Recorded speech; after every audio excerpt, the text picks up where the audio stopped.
We're going to talk about the gap that we identify between people being familiar with the topic, but then making that leap to actually doing it. We're going to get into the practicalities next. But at this point, any other questions, any observations or views from the audience at this point? Yeah.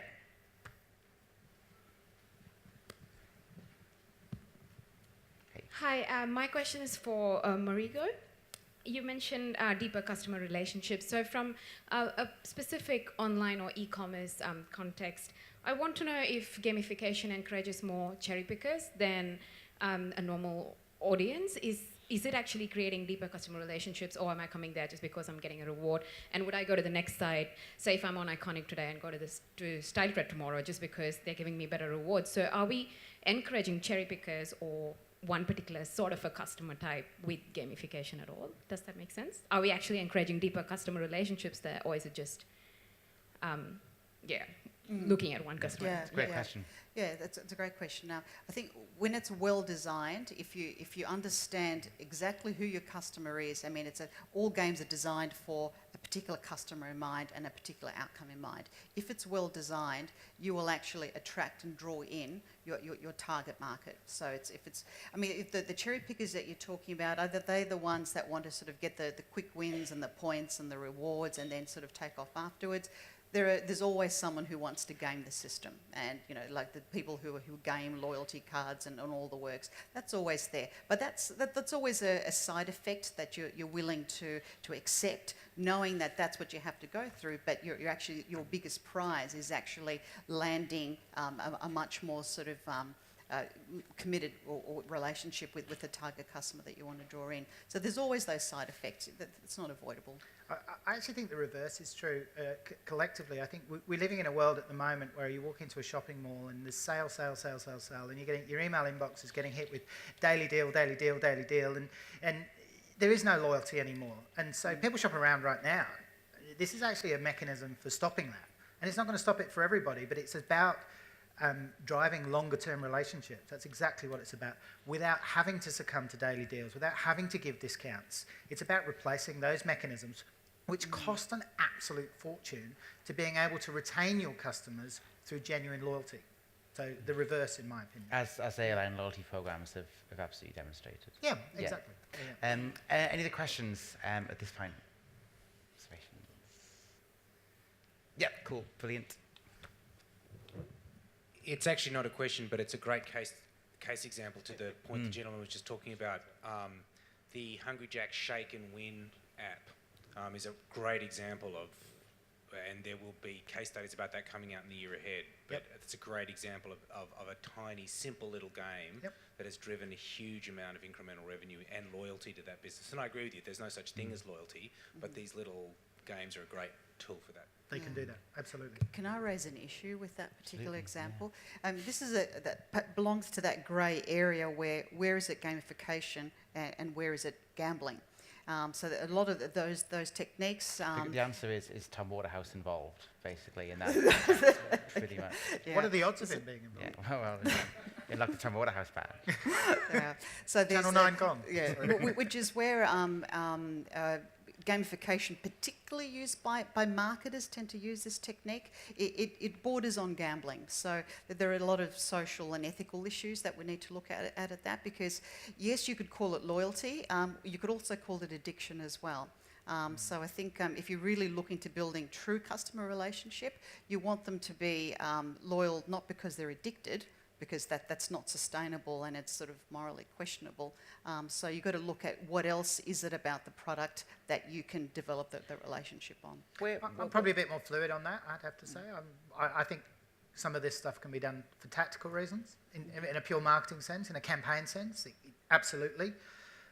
But I also think you'll probably get much better longer-term benefits if you build this, and integrate more fully into a business. Yeah. And it's something I think we've got to watch longer term, because already in Japan they're looking at banning some, particularly in-game apps that use that technique as well. So I think the industry is still fairly young, but I think we need, as marketers, we need to watch that we don't overuse that, because it will attract the attention of the legislation and other interest groups that.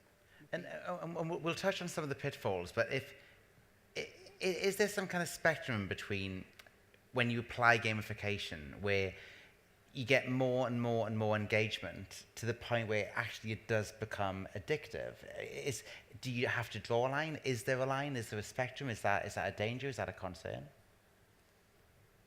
So I think that there's lots of concerns around particularly different types of games for lots of different reasons, and there is probably aspects of addictiveness in games, good games and well-designed and well-structured games.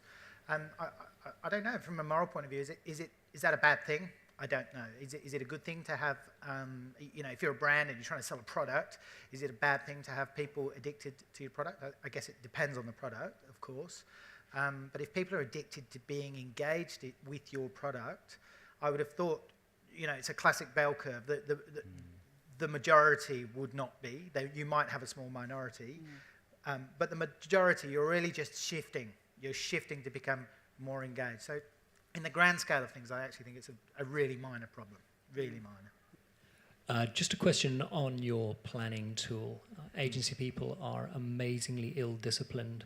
How are you going to corral them to keep playing? It's a great question.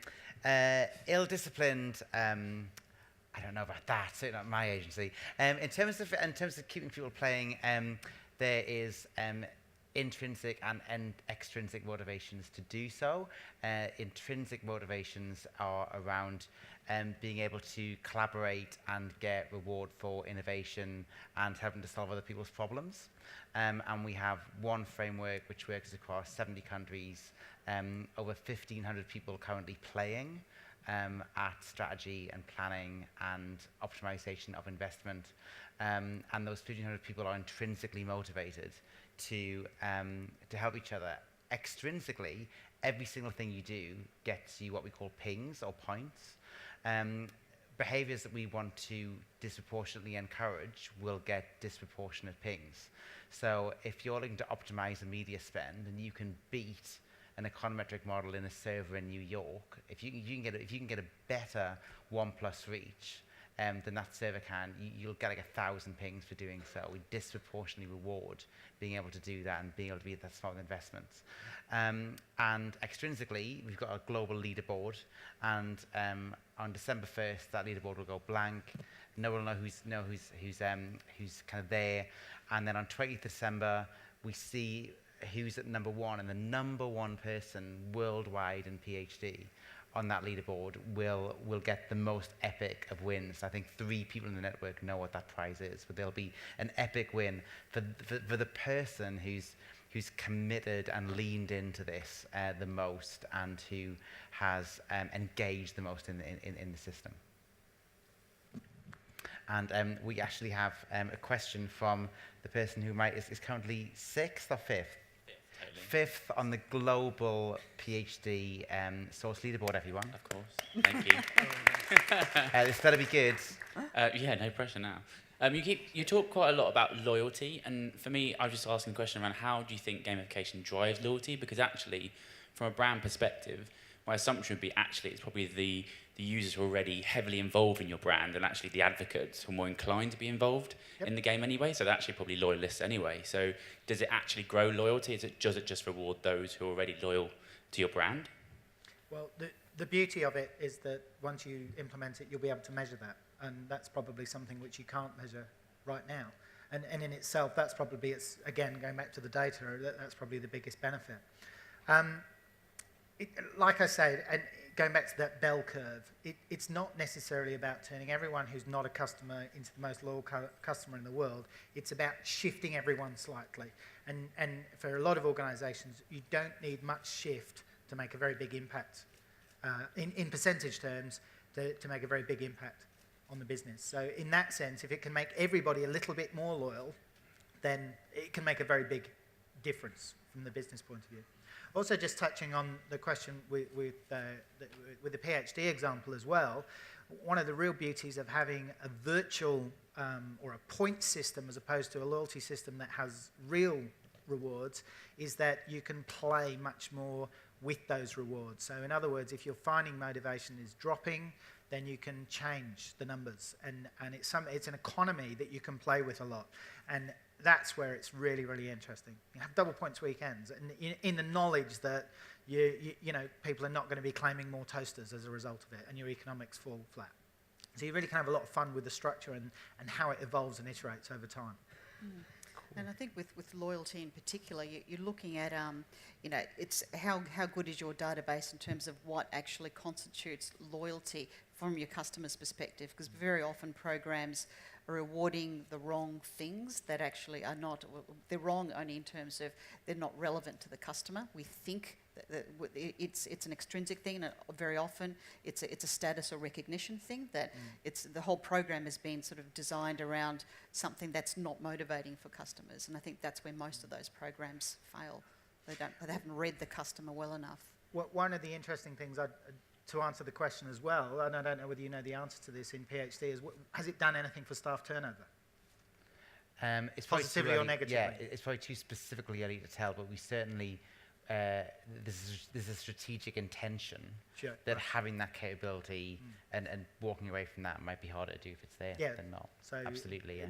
And if there are, so bearing in mind the rewards we're talking about for a lot of people are not just points. A lot of it is about status, and you know, here we have number 5 in the world. Very particular that it was 5, not 6. It's meaningful. I would have thought that the top 100 in that leaderboard are probably going to hang on in there at least to the end of the year. I would think, to really see how this goes. And to me, that's what loyalty is about. You're hanging on to people where otherwise they might choose to move on.